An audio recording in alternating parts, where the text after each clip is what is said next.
دا په نزړه شکرانه په اور پسې شه تر مطلبه یارانه په اور پسې شه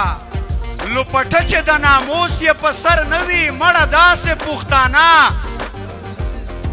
او چې ډکېږي همیشه زمونږ په وینو ملک ستا د خزانه او چې د حق په ځای کې پاتې چوپه خوله شي چې د حق په ځای کې پاتې چوپه خوله شي دا ملک دا مولانا چې د حق په ځای کې پاتې چوپه خوله شي دا ملک دا مولانا او میخواران چې ترېنه وچې شونډې ګرځي ساقي ستا د میخانه او ګیلمنه چې نګار در څخه لاړو ماړه ډنګه شه دنیا دا یو نازم زر کیایب یو مشر خبرې کوله به غړی دی یی چې مونږ به تر څو پورې د یو بل جنازې اخلو مونږ به تر څو پورې د یو بل جنازې اخلو په پښتونخوا وطن کې هره ورځ لاشونه وینم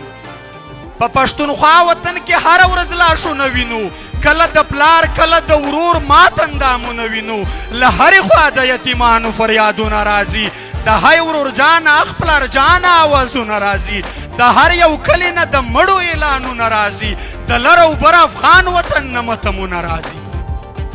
د لوبو وخت یې وي معذور مو شي بچیان د وطن ورته بمونه شخوي څوکیداران د وطن زمونږ په غوښو یې ماړه کړل سپي لیوان د وطن خو بیا مو هم په یوه خوله نه شول مشران د وطن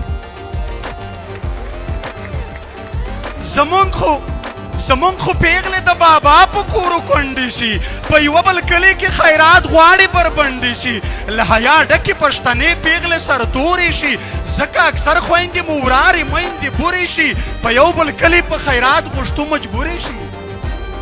د سر سړی مو شول حلال د جاسوسانو په نوم مشران مو مړه شول د غدارو کافرانو په نوم ځوانان مو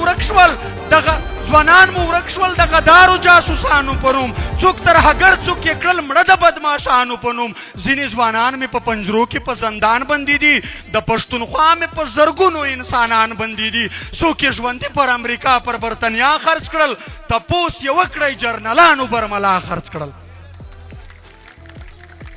کلی کورونه بازارونه را تړن کړل پنجاب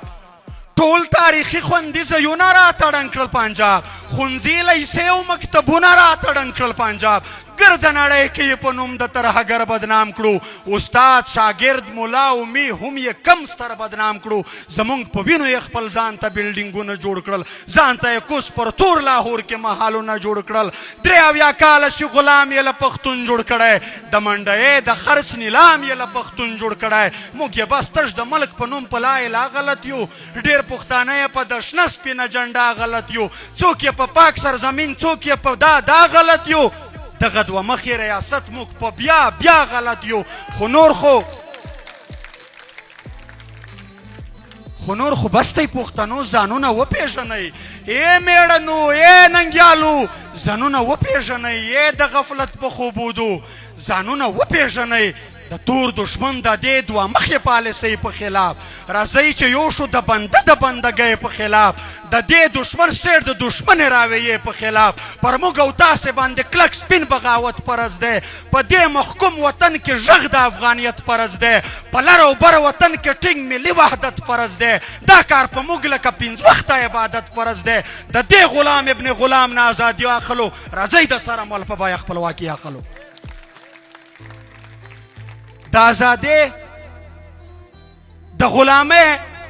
غلامۍ له ژونده سلسله بهتره دی مرګی د ازادۍ د لنګ په لار کې معتبر دی مرګی راځئ دې کار ته اول خپله ګیله من تیار یم سبا ته هم نه ایسارېږم دا دی نن تیار یم تاسې هم دې کار ته د ننګ په پړي ملې وتړئ